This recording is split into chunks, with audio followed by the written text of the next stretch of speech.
Hello नमस्कार दोस्तों आकांक्षा Dubey suicide के मामले में चल रहे केस में समर सिंह को 10 साल की सज़ा हो गई है। हाँ दोस्तों, आप लोग सही सुन रहे हैं, समर सिंह को 10 साल की सज़ा हो गई है। दोस्तों संजय सिंह भी इस टाइम रिमांड पे है और संदीप सिंह भी जल्द गिरफ्तार होने वाला है। तो आप सभी के लिए बहुत अच्छी न्यूज़ लेके आया हूँ, इस वीडियो में पूरी जानकारी देने वाला हूँ। तो रिक्वेस्ट है आप सभी से कि ऐसे वीडियो को नज़रअंदाज मत करें और चैनल को लाइक और चैनल को सब्सक्राइब, वीडियो को लाइक और एक प्यारा सा कमेंट आकांक्षा दुबे जी के नाम। दोस्तों आप सभी को बता दूं कि आकांक्षा दुबे सुसाइड के मामले में जो केस चल रहा था उसमें समर सिंह को 10 साल की सज़ा हो गई है। दोस्तों उसी दौरान संजय सिंह भी पटना एयरपोर्ट पे गिरफ्तार हो गया है। अब जल्द उसको भी 5 दिन की रिमांड दी गई है।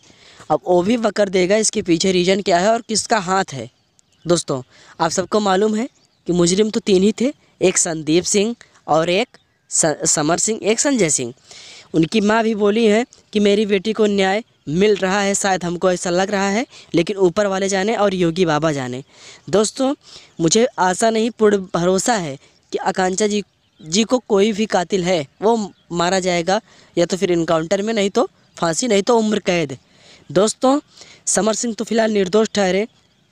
मैं आप सभी को बता दूं कि ऐसे इंसान के साथ कभी ऐसी घटनाएं नहीं होनी चाहिए, लेकिन हुआ तो कोई बात नहीं। तो रिक्वेस्ट है आप सभी से कि वीडियो को भी शेयर लगा दीजिए, जो